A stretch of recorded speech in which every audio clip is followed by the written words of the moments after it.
ദേവാമൃതത്തിൽ ഇനി വാസ്തുശാസ്ത്രം.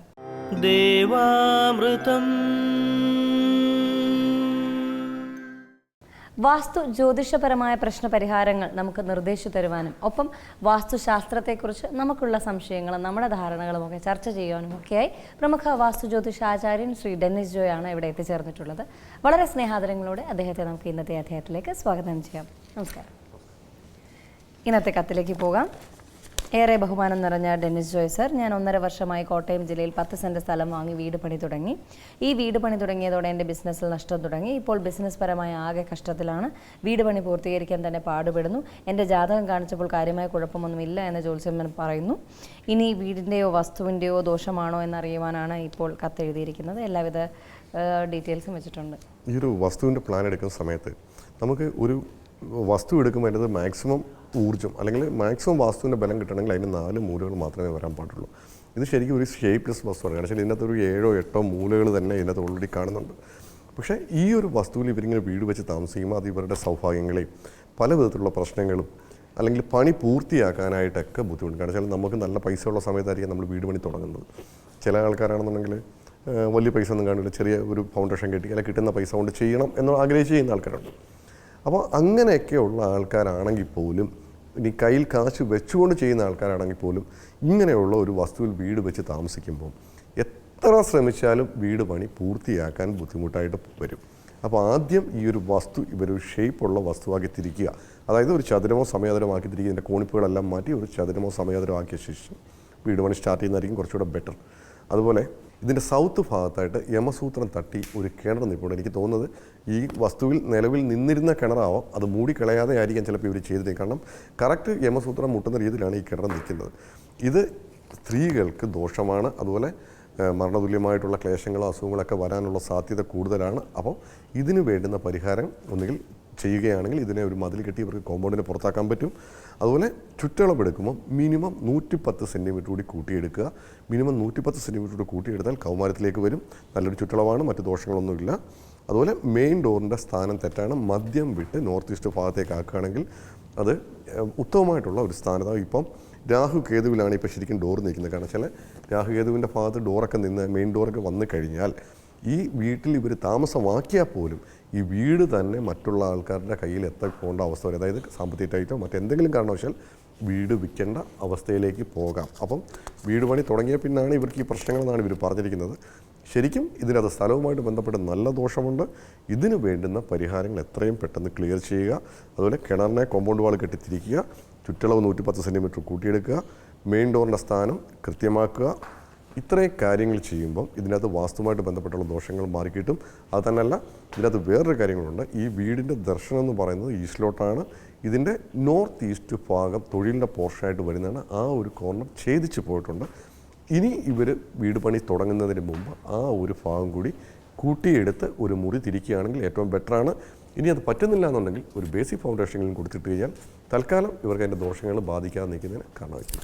ഇപ്പോൾ പൊതുവിൽ പറയുന്ന ഒരു കാര്യമാണ്, നമ്മൾ വീടിൻ്റെ കോമ്പൗണ്ടിൽ തന്നെ മരം വളരുന്നത് വീടിനേക്കാൾ ഉയരത്തിലായാൽ ദോഷമാണെന്ന് കേട്ടിട്ടുണ്ട്. എനിക്കറിയില്ല അതിനകത്ത് എത്രത്തോളം വാസ്തവമുണ്ടെന്ന്. അതിൽ തന്നെ ഇപ്പോൾ മരം വീടിനേക്കാൾ ഉയരത്തിലായി എന്നിരിക്കുകയും അത് ചില പ്രത്യേക ദിശയിൽ വരുമ്പോൾ മാത്രമാണോ ദോഷം, അതല്ല ദോഷമേ ഇല്ലേ, അങ്ങനെ പല ആംഗിളും പറയണം എന്നുള്ളതാണ്. വീട് നമ്മൾ വീടിൻ്റെ 2 അടി ഹൈറ്റിലുള്ള മരങ്ങളൊന്നും നമ്മൾ വീടിൻ്റെ കോമ്പൗണ്ടിൽ വെക്കാറില്ല. ഒന്ന് വാസ്തുവിൻ്റെ തന്നെയല്ല, ചിലപ്പം കാറ്റൊക്കെ അടിക്കുന്ന സമയത്ത് വീടിൻ്റെ മുകളിൽ വീഴാനുള്ള സാധ്യത കാണാം, ചിലപ്പോൾ ഇടി വെട്ടുന്നതുകൊണ്ടാവാം, ഇങ്ങനെ പല കാര്യങ്ങളുണ്ട്. അപ്പോൾ നമ്മൾ വീടിൻ്റെ കിഴക്കോടക്ക് ഭാഗം നമുക്ക് മരം എപ്പോഴും വീടിനൊരു പോസിറ്റീവ് ഊർജ്ജം തരുന്നതാണ്. കാരണം മരം വീടിൻ്റെ അടുത്ത് വെക്കുന്നതിന് കുഴപ്പമൊന്നുമില്ല. പക്ഷേ നമ്മൾ വലിയ മരങ്ങളുണ്ട്, കാരണം ചില ഒരു 50 അടി 60 അടി ഹൈറ്റിലൊക്കെ പോകുന്ന മരങ്ങൾ വീടിൻ്റെ അടുത്ത് വെക്കുമ്പം അത് കൃത്യമായിട്ടുള്ള ഒരു അകലം അതിനകത്ത് പാലിച്ചിരിക്കണം. കാരണം വീടിനോട് ചേർന്ന് അത്രയുള്ള മരങ്ങളൊന്നും നമ്മൾ സാധാരണ വെക്കാറില്ല. പിന്നെ 2, വാസ്തുവിനെ സംബന്ധിച്ച് പറഞ്ഞാൽ ചില മരങ്ങൾ നമ്മുടെ കോമ്പൗണ്ടിനകത്തേ വെക്കാറില്ല. കാരണം പഴയ കാലത്ത് ചിലപ്പം നമുക്ക് ഇന്ന മരങ്ങളൊക്കെ വീടിന് ചുറ്റും വെക്കാമെന്നുണ്ടായിരുന്നു. പക്ഷേ അന്നത്തെ ആ ഒരു വീട് എന്ന് പറയുന്നത് ചിലപ്പോൾ 1 ഏക്കറോ 2 ഏക്കറോ 5 ഏക്കറിലൊക്കെ നിൽക്കുന്നതാണ്. ഇപ്പോഴത്തെ ഒരു 4 സെൻറ്റിലും 3 സെൻറ്റിലും ചെയ്യുന്ന പ്ലോട്ട് എടുത്ത് ചെയ്യുന്ന വീടുകളിൽ നമുക്ക് അത്രയ്ക്ക് വലിയ മരങ്ങളൊന്നും വെക്കാൻ പറ്റില്ല. പക്ഷേ മിനിയേച്ചറായിട്ടുള്ള ചില മരങ്ങളൊക്കെ പല വീടുകളിലും വെച്ചേക്കുന്നുണ്ട്. പക്ഷേ വാസ്തുവിനെ സംബന്ധിച്ച് പറഞ്ഞാൽ നമുക്കൊരിക്കലും മിനിയേച്ചറായിട്ടുള്ള മരങ്ങൾ വീട്ടിൽ വെക്കുന്നത് നല്ലതല്ല.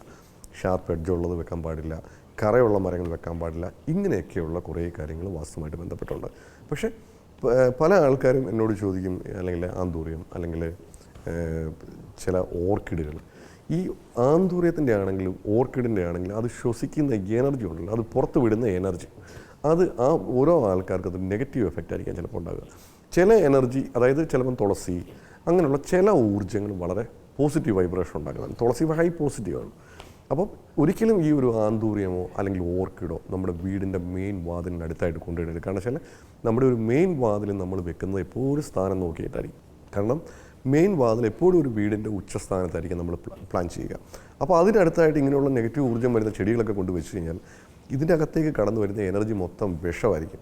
പണ്ട് എൻ്റെ വീടിനടുത്തൊരാൾ കാരണം വെച്ചാൽ അവർക്ക് എപ്പോഴും അസുഖങ്ങളാണ്. അപ്പോൾ അസുഖങ്ങൾ വിട്ടു മാറുന്നില്ല. അവസാനം അത് എന്താണെന്ന് നമ്മൾ വാസ്തു കറക്ഷന് പോയ സമയത്ത് അവരോട് വലിയൊരു ആത്തമരം നിൽപ്പുണ്ട്. അപ്പോൾ ഈ ആത്തമരം വീടിന് അടുത്ത് നമുക്ക് പ്ലാൻ ചെയ്യാൻ പാടില്ല. കാരണം വെച്ചാൽ ഒന്നിനും നമുക്ക് കോമ്പൗണ്ടിന് പുറത്തിറങ്ങണം. അതിൻ്റെയും ഈ എനർജി ശ്വസിക്കുന്ന ഇത് പുറത്ത് വിടുന്ന എനർജി എന്ന് പറയുന്നത് വിഷമാണ്. അപ്പം നമുക്കൊരു 4 സെൻറ്റോ 10 സെൻറ്റോ ഉള്ള ഒരാളാണെന്നുണ്ടെങ്കിൽ ഇതുപോലുള്ള മരങ്ങൾ വീടിനടുത്ത് കൊണ്ടുവെക്കുമ്പോൾ അതിൻ്റെ എനർജി മാക്സിമം വീടിൻ്റെ അകത്ത് കടന്നു വരും. അപ്പോൾ ഒന്നുകിൽ വളരെ വലിയൊരു ഏരിയയൊക്കെ ഉള്ള ആൾക്കാരാണെങ്കിൽ ഒന്നുകിൽ നമ്മുടെ കോമ്പൗണ്ടിന് പുറത്ത് അത് വെക്കുകയാണെങ്കിൽ നമുക്ക് ഇതുമായിട്ട് ബന്ധപ്പെട്ടുള്ള ദോഷമില്ല. പക്ഷേ നെഗറ്റീവ് ഊർജ്ജം തരുന്ന ഒരു ചെടിയും ഒരു മരങ്ങളും നമ്മുടെ മെയിൻ വാതിലിനടുത്ത് കൊണ്ട് വെക്കാതിരിക്കുന്നതാണ് ഏറ്റവും നല്ലത്. കാരണം വെച്ചാൽ നമ്മുടെ മെയിൻ വാതിലിനടുത്ത് നമുക്ക് പോസിറ്റീവ് ഊർജ്ജം തരുന്ന തുളസിയോ അങ്ങനെയുള്ള കാര്യങ്ങൾ നമുക്ക് വെക്കുന്നതുകൊണ്ട് കുഴപ്പമൊന്നുമില്ല. മാവൊക്കെയാണെങ്കിലും വടക്ക് ഭാഗത്ത് മാവൊക്കെ വരുന്നത് വളരെ പോസിറ്റീവ് ഊർജ്ജം തരുന്നതാണ്.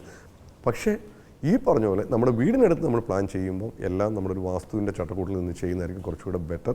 പിന്നെ ഈ പറഞ്ഞ പോലെ ആന്തൂറിയം വെക്കണമെന്നുണ്ടെങ്കിലും ഓർക്കിഡ് വെക്കണമെന്നുണ്ടെങ്കിലും വാസ്തുവിൽ ഇതിനൊന്നും എതിരല്ല. പക്ഷേ ഇത് വെക്കണമെന്നുണ്ടെങ്കിൽ കുറച്ച് ദൂരം മാറ്റി ഇവർ പ്ലാൻ ചെയ്യുവാണെങ്കിൽ ഇതുമായിട്ട് ബന്ധപ്പെട്ടുള്ള ദോഷങ്ങൾ പൂർണ്ണമായിട്ട് നമുക്ക് ഒഴിവ് ചെയ്യാൻ പറ്റും. അല്ലാതെ ഇപ്പോൾ കാണുമ്പോൾ നല്ല ഭംഗിയാണ് ആ പൂവിന്. അപ്പോൾ എന്താ പറയുക, പലരും വീടിൻ്റെ മെയിൻ വാതിലിൻ്റെ മുന്നിൽ അല്ലെങ്കിൽ സൈഡിലൊക്കെ കൊണ്ട് തൂക്കിയിട്ടേക്കുന്ന കാണാറുണ്ട്. അപ്പോൾ പൂ കിടക്കുമ്പോൾ വളരെ ഭംഗിയാണ്. പക്ഷേ ഇത് പുറപ്പെടുവിക്കുന്ന ആ ഒരു ഊർജ്ജം എന്ന് പറയുന്ന ഒരു വിഷമാണ്. അപ്പോൾ അത് നമ്മുടെ മെയിൻ വാതിലേക്ക് കൂടെ വീടിൻ്റെ അകത്ത് കയറി മറ്റുള്ള ആൾക്കാർക്കൊക്കെ ചിലപ്പോൾ അവരുടെ ഇമ്പ്രൂവ്മെൻറ്റിനെയോ ചിലപ്പോൾ അസുഖങ്ങളൊക്കെ ആയിട്ടൊക്കെ വരാം. കാരണം ചിലപ്പം എല്ലാ ആൾക്കാർക്കും ഒരേ ആരോഗ്യമുള്ളവരാവണമെന്നില്ല. ചില ആൾക്കാർക്ക് ആരോഗ്യപരമായിട്ട് ചിലപ്പോൾ വീക്കായിരിക്കും. ചിലപ്പോൾ അവരെയൊക്കെ ഈ ഒരു നെഗറ്റീവ് എനർജിക്ക് പെട്ടെന്ന് ബാധിക്കാം. അപ്പം ഇതൊക്കെ വെക്കണമെന്നുണ്ടെങ്കിൽ നമ്മുടെ കോമ്പൗണ്ടിൻ്റെ അവിടെ നിന്നൊക്കെ മാറ്റി കുറച്ച് ദൂരം മാറ്റി വെക്കുകയാണ് വിഷയമില്ല. പക്ഷേ ഒരു കാരണവശാലും കിഴക്കുടക്ക് ഭാഗത്തൊന്നും കൊണ്ട് ഇത് വെക്കാനും പാടില്ല. വാസ്തുശാസ്ത്രത്തിൻ്റെ ഇന്നത്തെ അധ്യായം ഇവിടെ പൂർണ്ണമാവുകയാണ്. വാസ്തു ജ്യോതിഷപരമായ പ്രശ്നപരിഹാരങ്ങൾക്ക് ശ്രീ ഡെന്നിസ് ജോയിൽ നിന്ന് മറുപടി ആഗ്രഹിക്കുന്നവർ താഴെ കാണുന്ന നമ്പറിൽ അദ്ദേഹത്തെ കോൺടാക്ട് ചെയ്യാവുന്നതാണ്. പ്രശ്നപരിഹാരങ്ങൾ സ്വായത്തമാക്കാവുന്നതാണ്. അതുപോലെ നിങ്ങളുടെ വാസ്തു ജ്യോതിഷപരമായ പ്രശ്നപരിഹാരങ്ങൾക്ക് ഞങ്ങൾക്ക് എഴുതിയിരിക്കേണ്ട വിലാസം: producer Devamritham, Kaumudi TV, Kaumudi buildings, Pettah, Thiruvananthapuram. ദേവാമൃതത്തിന്റെ ഇന്നത്തെ അധ്യായം ഇവിടെ പൂർണ്ണമാവുകയാണ്. മറ്റൊരു പുതുമ നിറഞ്ഞ അധ്യായവുമായി വീണ്ടും കണ്ടുമുട്ടാം എന്ന ശുഭപ്രതീക്ഷയോടെ വിടവാങ്ങുന്നു. നന്ദി, നമസ്കാരം. പൂർണ്ണപ്രഭവിരിയും മൺതരിയിൽ ഇരുസന്ധ്യകൾ തന്നിലാവിന്മേലൊരു പ്രഭയായി കൊളുത്തുന്നു ദീപനാളം.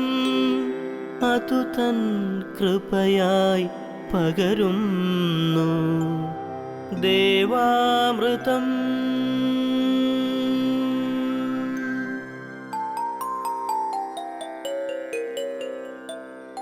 അറിയുന്നു നാം ഈ നിത്യ ചൈതന്യത്തെ ഋതുക്കൾ പകർന്ന ഗുരുവര്യന്മാരിലൂടെ കാലങ്ങൾക്കിപ്പുറവും അണയാത്തൊരു നാളം കൃപയായി പകർത്തുന്നു ദേവാമൃതം.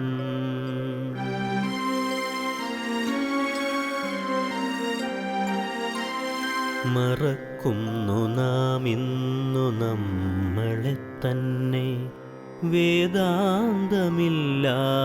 നാൾ വഴിയിൽ. അറിവിൻ്റെ ആ ദിവ്യപ്രഭയായി ചൊരിയുന്നു ഗുരുവരുളാകുന്ന ദേവാമൃതം. ഗുരുവരുളാകുന്ന ദേവാമൃതം.